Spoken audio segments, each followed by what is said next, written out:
Кога ќе споменам Аладин и волшебната ламба, веднаш не враќа во детството и ни буди фантазија и на нас возрастните, а замислете па каква фантазија може да разбуди кај дечињата.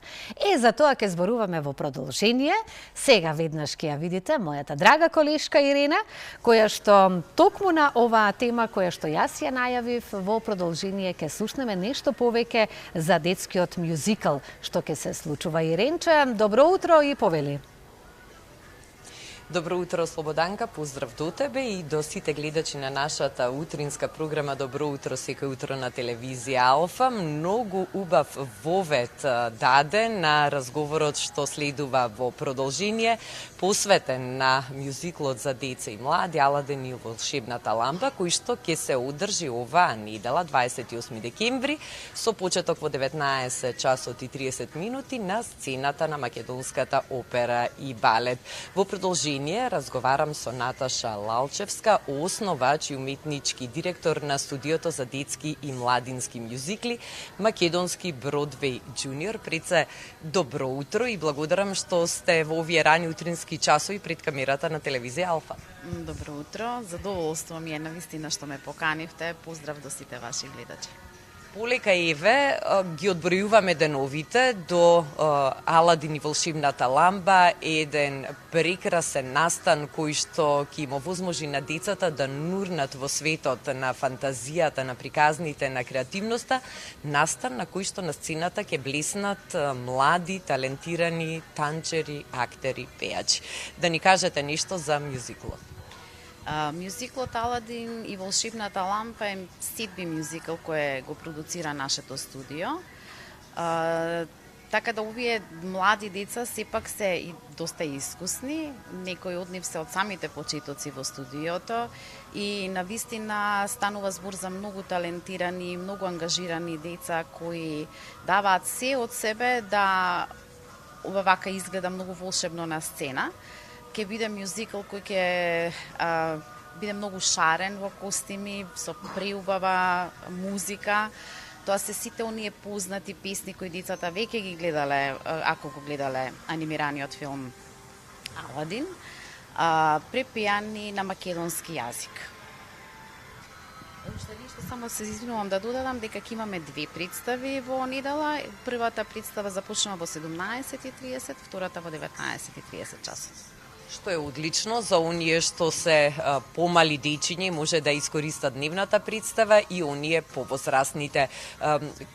Која публика всушност ја таргетира представата, односно за која возрастна дечиња ја препорачувате?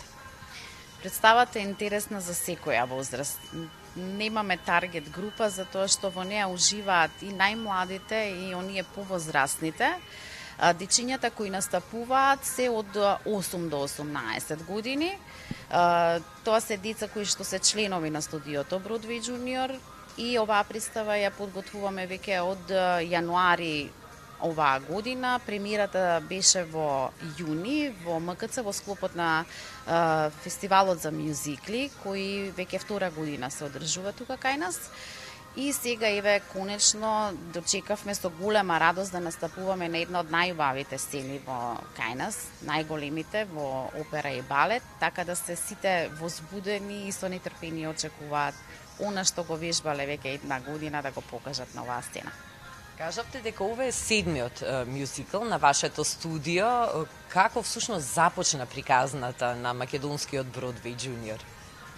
Па, јас моето искуство во училиштето во кое работам, QSI, го стекнав со продуцирање на бродвејски мюзикли на англиски јазик. И таа жилба тлееше многу долго во мене да ова што го работам со една мала група на ученици да го принесам на пошироката наша јавност, да видат и нашите деца што е популарно во светот како музичко-сценска форма, мюзикл. Во еден разговор со Весна Малинова, која ми е блиска и многу драга пријателка, ја прашав дали би сакала да преведе, да препее всушност мюзикл. Таа со огромно задоволство тоа го направи и нашиот прв мюзикл кој беше изведен во 2019 година беше Ени Јуниор.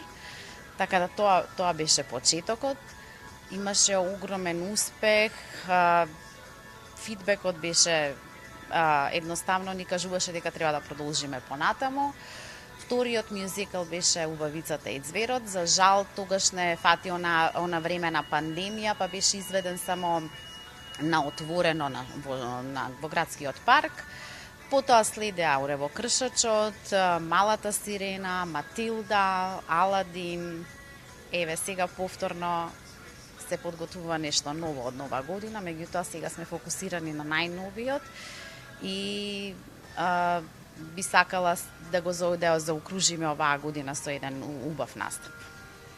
Мюзиклот како музичко-сценска форма, освен што бара многу работа за да се создаде музиката, кореографиите, сето тоа да се искоординира, подразбира и сценографија и костимографија, што значи дека се работи за една навистина комплексна форма. Како успевате на сите тие полиња да ги создадете тие прекрасни костими, сценографии? Кој ви помага? Вака, во тимот, прво да спомнам, затоа што навистина е комплексна работата и ги спојува, мюзиклот е синтеза на трите уметности, и музиката, вклучувајќи го пењето и танцот, глумата и танц, глума и пење.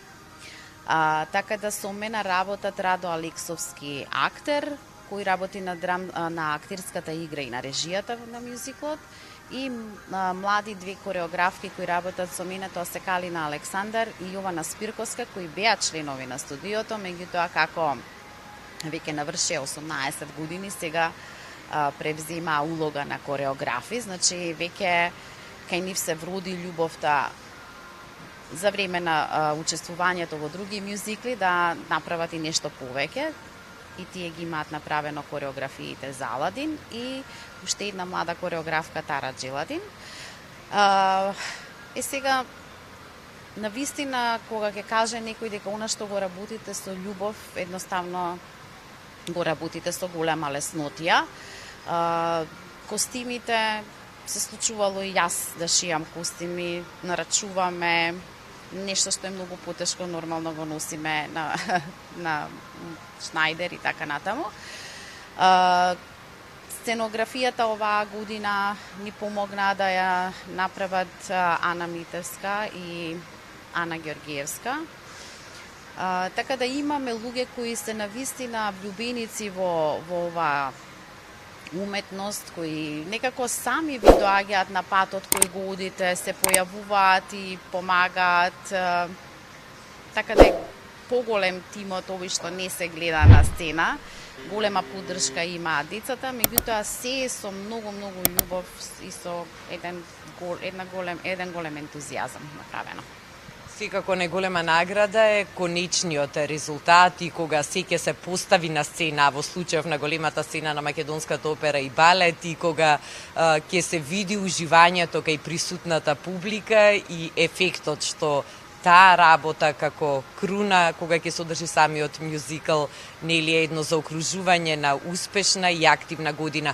Дали има се уште карти за Аладин и волшебната ламба и каде може истите да се набават за оние што сакаат да дојдат и да уживаат во мюзиклот? Според моите сознанија има уште мал број на карти кои се пуштени на онлайн продажба и за двата термина.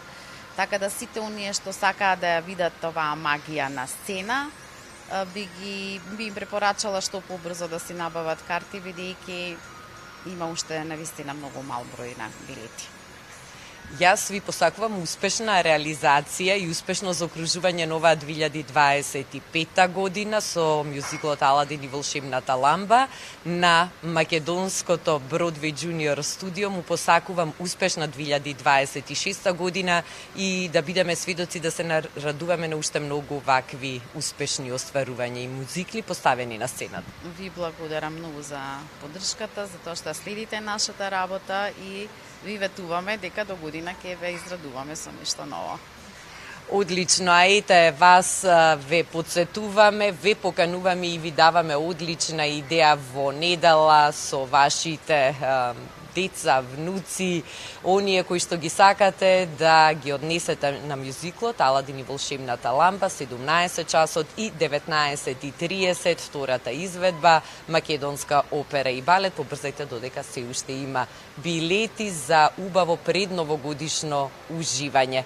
Со ова информација се одјавуваме од терен, ви останете и понатаму со нашата утринска програма. Слободанка, Прекрасен сега разговор. се разбира микрофонот и гледачите ти ги препуштам на тебе. Благодарам, Ирена. Прекрасен разговор за нешто преубаво што ќе се случува. Ете, имавте можност да слушнете и дознаете.